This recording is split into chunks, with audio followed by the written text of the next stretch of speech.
Worry turned into panic when this massacre period started, when it came out that Leisure, who's the mastermind behind this exploit, was just tracking everybody. People started freaking out. Having your stuff blown up is baked into playing the server. Thousands of players were intercepted. I have some friends who spent hundreds of hours following people, tracking them down, and killing them.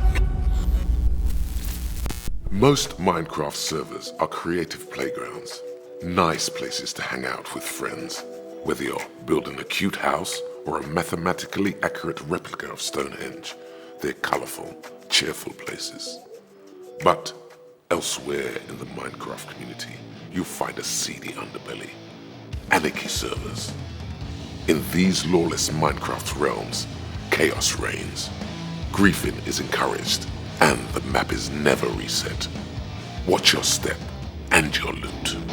Data mining. Anarchy in 2B2T. 2B2T is the oldest Anarchy server in existence. It's been around for almost 11 years, and there are absolutely no rules. You can do absolutely anything. It takes a lot to shock veterans of a Minecraft Anarchy server. Deeds that would get you banned on ordinary servers are fair game on 2B2T.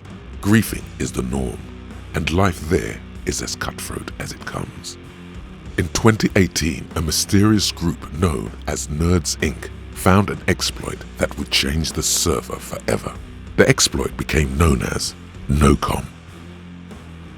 How devastating NoCom was to 2B2T. It was very devastating. I mean, a large portion of the player base just completely quit the servers. When you operate a lawless playground for more than a decade, you can bet that eventually it's going to attract an evil mastermind. When Leisure, who's the mastermind behind this exploit, joined the project, everything changed. The man is a very gifted individual, so as soon as he was brought on board, it tremendously increased the potency of the exploit. I mean, they were able to do things that a regular Minecraft exploiter wouldn't have even thought to do. Basically, the whole point of this exploit was to prompt a fix that enabled an even greater exploit. It was really clever. It's like breaking into a bank vault, just so you can get the locks changed, so you can get back in there anytime you want. There have been plenty of exploits throughout the history of the game, but one this massive and one that was kept a secret like this for so long, I've never seen anything like it. Nerds Inc. were infamous for hacking 2B2T. Back in 2016, they successfully took over the server, gaining access to the admin tools. I think the reason they were so good at it is because they were just part of the server's culture for so long. They were actually friends with the server's admin housemaster. Obviously, things went south after they backdoored the server a few times. I know specifically that some of them just enjoy the technical challenge. They're great problem solvers, they love issues at scale, they like doing things that nobody's ever done before. Minecraft servers are big, three-dimensional spaces, and one of the only defenses that ordinary players have against theft or vandalism is hiding their stuff really well. So to protect yourself on an anarchy server, you want to get as far away from spawn as possible, just getting as far away from people as you can. Staying off of the major highways and things like that, just getting out into the bush as far as you can go. And usually, as long as you follow those two rules, you're usually pretty safe. Which is why this exploit's been such a big deal, because no matter how safe you thought you were, turns out you weren't. The goal of NoCom was to just gather as much data and information as possible. They spent a good almost 3 years just tracking player movement, seeing what kinds of bases were being built, and just tracking all of these analytics that normally should not be possible on a Minecraft server. So for a hacker, knowing the location of these secret bases and the places where players stash their valuable materials is the ultimate prize. To achieve this, the hackers use one exploit to open the door for another. Two players, OX22 and Baba J, learned they could crash the system with an exploit that clicked on blocks out of render distance. Eventually, this crashed the server. I'm Leecherv, and I enabled the biggest heist in Minecraft history.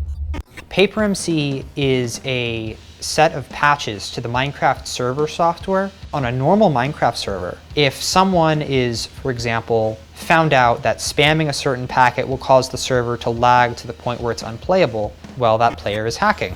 Ban them. Whereas on 2b2t, there are no bans. So on 2b2t, they're going to be asking Paper for things like, can you please make it so that even when a player spams this packet, we don't disconnect them, we just take the hit and the server keeps running.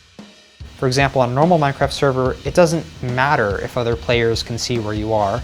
The Paper developers aren't really thinking about that. It's not like they're intentionally trying to make coordinate exploits possible, they're just not really worried about the possibility that this will allow one player to see where another player is at a distance. That's what was exploited by Nerds Inc.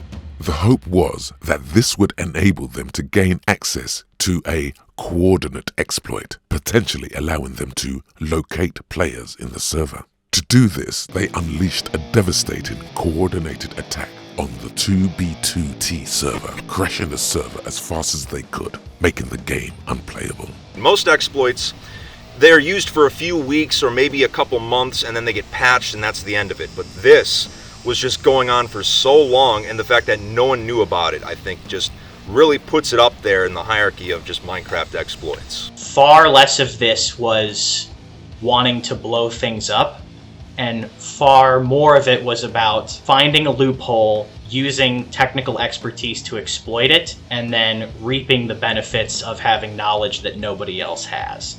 Now, there was another problem to solve. The hackers could click on any block, but in a world this size, where to start? It was Leisure who really cracked the problem for Nerds Inc. If it wasn't for him, this would have been a pretty run-of-the-mill Minecraft exploit. To narrow down where to look, Nerds Inc. created a bot army. The first they named Elon Musk. These bots would track players' paths from where they spawned. If a bot logged a player spending a lot of time in a certain location, that meant pay dirt. The fact that bots were used with the NoCom exploit, it's very appropriate that Leisure, who is so gifted at machine learning and programming, would be one of the masterminds behind this exploit. I created a system that would download bases that people were building. And by download, I mean click every block in the base one at a time. If it's different than what you would expect to be there in vanilla Minecraft terrain, it would also click its neighbors. And if those are also different, it would also click its neighbors. Some 20 Minecraft bot accounts scattered all around the map within seconds focus all their efforts on clicking blocks in that area about 3,000 times a second to just very quickly get as much as we can about that area. That was a very, very fun challenge. It was immediately obvious to me how serious it was. It essentially removes the most critical solution that people like me have to hiding their base, which is obscurity through distance. And that just eliminates it immediately. The coordinate exploit gave them access to untold information, but it was slow and labor-intensive. Like the ever-present gaze of Big Brother, nothing was secret from Nerds Inc. We tracked about 70% of all players for well over a year. We didn't just follow them, we also collected data on what they were doing and what they were building. In 2019, Nerds Inc. were using their exploit a lot.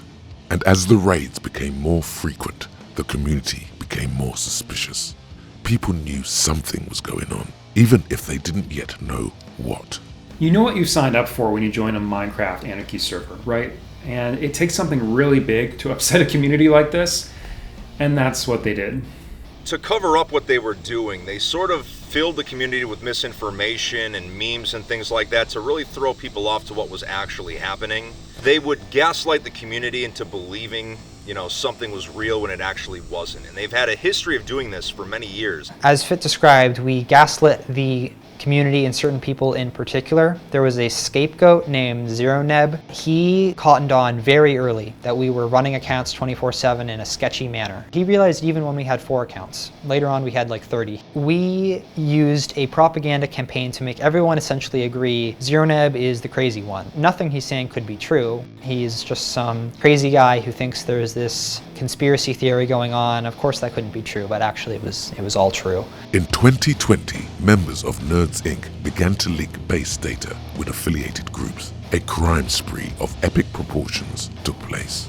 In total, we located about 15,000 bases. Of those, we downloaded the contents of just under 10,000 of them. A little over 250 million items and blocks stolen. Probably hundreds, possibly thousands of just players were intercepted. I have some friends who told me that they spent hundreds of hours following people, tracking them down, and killing them. When this massacre period started, when it came out that the exploit was just tracking everybody and that everyone's locations have been compromised, people started freaking out. They started abandoning their bases. Some of them started griefing their own bases out of paranoia. A lot of base hunters would actually look at the heat maps that were released by the nerds, and they would use that to find actual bases. So even though the nerds did not directly leak all of the coordinates, griefers were able to find a lot of the bases anyway and destroy them. So there was just a massive exodus of people from their bases, whether just through abandoning them or having them griefed. The jig was up. Nerds Inc. and their allies knew that their time was running out, as more and more players began noticing the exploit. In July 2021, they launched one final murderous rampage across the server. What had happened was someone had leaked how it worked on YouTube that morning. So we knew for absolute certain that this was going to get patched within hours. So what we decided to do was meet up with some friends in-game who didn't know that this was true. They thought that this was like the crazy thing that Zero Neb talks about. Some of them might have suspected it was real. So we just went in a circle around spawn, tracking down and killing every player that was escaping. The server admin was finally able to stop the exploit by limiting data packages. The no-com exploit had ended, but the legacy lives on.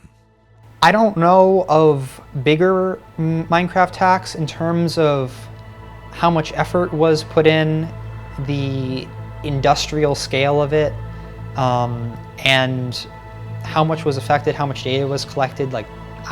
I would be surprised if there was ever another exploit that collected terabytes of data about one server.